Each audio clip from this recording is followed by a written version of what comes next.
साथीहरू खाएँ ल। बिहानभरि 3 बजे उठ्छु म। सामान मिलाउँदा 2-3 घन्टा लागिसक्यो हजुर। बल्ल लामो सास फेर्दैछु म। हेर्नुहोस् त आइटम हेर्नुहोस् कति धेरै छ। हेर्नुहोस् आइटमहरू यहाँ हेर्नुहोस् यहाँ। तपाईँहरूले आइटमहरू गनेर भ्याउनु। हेर्नुहोस् यहाँ प्याज हेर्नुहोस् यहाँ 100 को 2 किलो। हेर्नुहोस् काउली हेर्नुहोस् यहाँ आम्मामा भेडे खोर्सानी भिन्डी हेर्नुहोस् यहाँ घिरौँला हेर्नुहोस् फर्सीको गट्टा पाकेको फर्सी बन्दा ओह आम्मामा हजुर। तिमीलाई के सोधेको लाठी लैजाऊ न तिमीलाई। यहाँ बोडी घिउ बोडी मटर कसा आम्मामा म सक्दिनँ म भनेर आइटम। हेर्नुहोस् लोकल काँक्रा हेर्नुहोस् यहाँ घिउ सिमी कटर गाजरको धरहरा हेर्नुहोस् यहाँ ब्रोकाउली तिते करेला। अब आओ आओ है आओ आओ भन्ने त होला नि। अब हेर्नुहोस् मिलाइसकेँ। मेरा ग्राहकहरू नजिकबाट भन्दा पनि होइन टाढा बुढानीला कण्ठ नारायण थान ग्वारखु सातबाट कोटेश्वर। बहिनी किन लजाकी बहिनी आउन लानु। यो भाइ कम मेहनत गर्छ। यो भाइको घर उदयपुर बेल्सो त मेरो भाइ। हेर्नुहोस् यहाँ बहिनी ल यो बहिनी त सुन न बहिनी आज तिमी जतिको राम्री मान्छे मैले फर्स्टचोटि देखेको। यहाँ सुन न यो प्याज छ नि तरकारीमा हाल्दा मासुको बास्ना आउँछ। आम्मामामामामामा कसले छोयो है घिरौँला। यति राम्रो घिरौँला थियो। हेर्नुहोस् छुँदै फेरि दाग लाग्छ। मुला हेर्नुहोस् यहाँ खसीको मासुसँग खाने मुला हरियो टाउको गरेको कोरियन मुला। यसको बिउ नै महँगो छ। यत्रो बट्टाको 4-5 हजार लिन्छ। हेर्नुहोस् परवल भर्ता बनाएर खाँदा फर्सीको हेर्नुहोस् उहाँ हेर्नुहोस् गोल एउटा टनेलाको फुलीवाला यो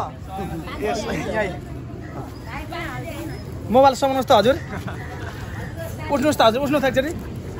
अब खान्छु म लामो सास फेरि। अनि फेरि आजकल मान्छेहरू क्या होइन यो तरकारीवाला कस्तो मक्लक्क परेर कति राम्रो मान्छे भन्छन्। म 4-5वटा कुरिलो भाँचेर क्या टुप्पा हाल्छु कुरिलोको।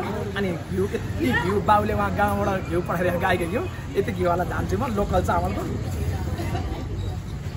कस्तो देखिन्छ म ल हेर्नुहोस् यसरी आउनुहुन्छ मेरा ग्राहकहरू। कुन ठाउँबाट आउनुभएको कुन ठाउँबाट आएको? बौद्धदेखि आएर उहाँ थिएन र पहल थियो नि होइन। अनि हेर्नुहोस् काँक्रा राम्रो मान्छेले देख्यो भने सोध्ला नि फेरि यति राम्रो काँक्रा कहाँबाट ल्याएको भनेर। हेर्नुहोस् यहाँ हेर्नुहोस् आलु तातो बाफ लाग्ने बित्तिकै पाक्छ। उसिनेको अन्डा भन्दा मिठो छ आलु लोकल आलु। काउली हेर्नुहोस् यहाँ भर्र परेको लोकल काउली कनिका तपाईँहरू जान सक्नुहुन्छ। बाई कहिले आउने अब ल खोर्सानी किन्ने न्युले पनि आइरहनु न ल। हेर्नुहोस् राम कसको मुला हो के जोख्नु पठाइदिएन 20 रुपियाँमा। अनि हेर्नुहोस् यहाँ हेर्नुहोस् यहाँ लसुन लोकल लसुन। मान्छेहरू क्या होइन तरकारीवाला आजकल म देख्दिनँ। यहाँ आएर भन्नुहुन्छ क्या टिकटक पनि बनाउनु छोडेको भन्नुहुन्छ। मेरो मोबाइल हराएर चाहिँ पहिलाको आइडी अब पासवर्ड मलाई केही थाहा थिएन। फेसबुकमा पनि मेरो त्यत्रो फ्यान फलोइङ हुनुहुन्थ्यो। मान्छेहरूले आएर चाहिँ तपाईँको भिडियो आउन छोड्यो भन्नुहुन्थ्यो। अब म युट्युबबाट आउँछु म। मेरो पहिलाको टिकटक आइडी र फेसबुक यसो बिग्रिहाल्यो। मलाई पासवर्ड थाहा पनि मोबाइल हराइसक्यो होइन। अब म युट्युबबाट आउँछु तपाईँहरूलाई। आम्मामा गोलबेडा भनेको यस्तो हो कि हेर्नुहोस् यहाँ भेट्नु भएको फुलीवाला क्या फुली। हेर्नुहोस् यहाँ यस्तो कि मान्छे माल चिन्दैनन् यस्तो। हेर्नुहोस् यहाँ प्याज हेर्नुहोस् यहाँ प्याज भन्दा हजुर भन्छ। हेर्नुहोस् यहाँ गाजरका बोराहरू यहाँ चाङ प्याजका बोरा हेर्नुहोस् यहाँ यसरी यहाँ हेर्नुहोस् के बिना सस्तो भएको प्याज 50 रुपियाँ छ 50। हेर्नुहोस् यहाँ पाकेको फर्सीको हेर्नुहोस् यहाँ धरेर चाङ हेर्नुहोस् यहाँ फर्सी हेर्नुहोस् यहाँ अझै मिलाउने भ्या छैन आएको आइछ गाडीमा। हेर्नुहोस् यहाँ फर्सीको जो मेरो खाजा पनि यो भात पनि यो यति भएपछि मलाई दिनभर ढोक्क अडिलो के। अनि यो चाहिँ के भन्दा नि यो के रहेछ यस्तो जाउलोमा अडिलो भन्दैन। कुरिलो हालेको छ क्या कुरिलो हालेको छ। गाईको घिउ हालेको छ जाँइ चाहिँ लोकल चामल हो। यसमा चाहिँ यो चाहिँ यता सहर बजारतिरको चामल अलि यता ल्याउनुहोस् त हजुर क्यामेरा। यो सहर बजारतिरको चामल चाहिँ त्यो के अरे काटेको हुन्छ क्या पोलिस काटेको हुन्छ क्या त्यो हुन्छ नि छेउछेउको ब्राउन निकालेको हुन्छ। यो चाहिँ लोकल चामल हो क्या लोकल। जिन्दगी बिताउने हो भने जागिर गर जिन्दगी जिउने हो भने व्यापार गर। किन भन्दाखेरि जागिरले होइन कहिले भोको पेट पनि बन्दैन उँधो लाग्न पनि दिँदैन उँधो लाग्न पनि दिँदैन जागिरले। अनि बिजनेस व्यापारले चाहिँ होइन जिन्दगी उँभो लाउँछ क्या मान्छेलाई उँभो लाउँछ। होइन म कतिचोटि जुन भिडियोमा पनि मैले लोकेसन भनेको हुन्छु यो पसल चाहिँ यति राम्रो तरकारी पाइने पसलको लोकेसन कहाँ भन्नुहुन्छ म ल हेर्नुहोस् म तपाईँलाई लोकेसन देखाउँछु एकछिन है त्यो बाटो छोड्नु त लोकेसन चाहिँ यहाँ हो लोकेसन यहाँ हेर्नुहोस् है यो चाहिँ तपाईँको यो हाम्रो चाबेल चोकबाट भित्रको गणेश थान मन्दिर है व्हाइट हाउस त्यहाँ छ व्हाइट हाउस बिल्डिङ हेरेर आउनु होला उतापट्टि नजानु यो चाहिँ चाबेल चोकबाट भित्र आउने यो बाटो यो गल्ली भित्रबाट आउने होइन यहाँबाट सर यो गेटबाट आउने होइन सर आउने यसरी यहाँ शिवजीको यहाँ लिङ्ग हुनुहुन्छ है सर गणेश थान मन्दिर यतैबाट जाउँ न यो हाम्रो गणेश थान मन्दिर जय गणेशाय नमः सबैको मनोकामना पुरा होस्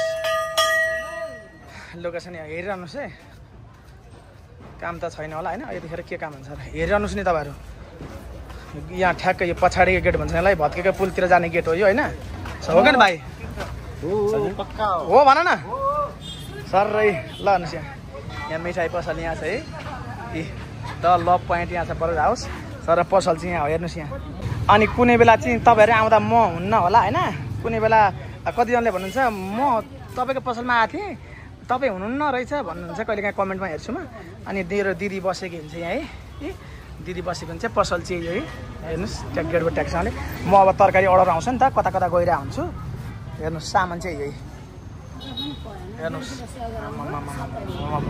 आइटम हेर्नुहोस् म भनेर म सक्दिनँ म हेर्नुहोस् ल यही हो यता हार्नु दाइ ल कति राम्री मान्छे कस्तो मक्लक्क परेको आमा जे लायो नि सुहाउने कति लक्षिणको दाँत हेर न दाँत कति लक्षिणका कति फेरि देखाउनु त कति लक्षिणकी मान्छे फेरि थोरै खानेकुरा भने अगाउने सुन्नु न 1 मिटर लुगा भने उहाँलाई सर्लक्क हुने यता सुन्नु न यता साना मान्छे त लक्षिणका भागे मान्छन् तपाईँलाई के कमी छ र छोरा बाहिर छन् यहाँ घरै हो कटर कति राम्रो छानेको फेरि कहाँ थियो यति राम्रो कटर कहाँ थियो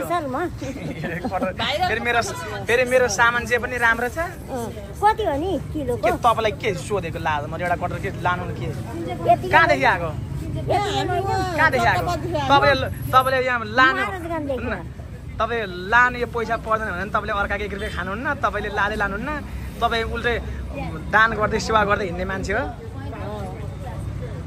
ल अनि केही छ भन्नु केही छ ल तपाईँलाई त आमा भन्नु पनि सुहाउँदैन दिदी भन्न सुहाउँछ सुन्नु न तपाईँ त दिदी हो तपाईँलाई पनि सुन्नु न तपाईँलाई दिदी भन्न सुहाउँछ कसैले अहिलेसम्म आमा भनेको छैन होला कति वर्ष अरे आमा कुरा बिर्सेको होला नि को होइन बिर्स्यो हो तपाईँ एकचोटि तपाईँ होइन घरमा गएर राम्रोसँग नाहेर त हेर्नु तपाईँ धेरैमा 40-42 वर्ष हुनुभयो होइन तर अनि के खाएर यस्तो भएको तपाईँ तपाईँलाई कसैले पनि अहिले यहाँ मान्छेहरूले कमेन्ट पनि भन्नुहुन्छ होला होइन आमा भन्न सुहाउँदैन दिदी भन्न सुहाउँछ भन्नुहुन्छ होला मान्छे होइन यस्तो के कसैको भगवानले सुन्नु न कसैलाई भगवानले ज्यानै दिएको हुन्छ क्या रुपै दिएको हुन्छ कसैलाई अब हामी 40-45 वर्षका ऊ भन्दा तपाईँ कति रे म 45 वर्ष हुनुभयो तपाईँ त्यस्तो तपाईँको यस्तो अनुहारहरूले क्या मान्छेलाई बताउँछ कि भर्खरकै पोटिला गाला भर्खरको अनुहार उहाँलाई फेरि मलाई केही भएन भन्नु तपाईँलाई सुन्नु न तपाईँ त ठ्याक्कै रानीको जस्तै अनुहार छ रानीको यस्ता निडारहरू न कपाल कति काला कति राम्रो मान्छे तपाईँहरू जहाँ जाँदा पनि छुट्नुहुन्न है 3 जना उहाँसँग फेरि 2-4 हजारको कहिले खान्छ हुँदैन पैसा ल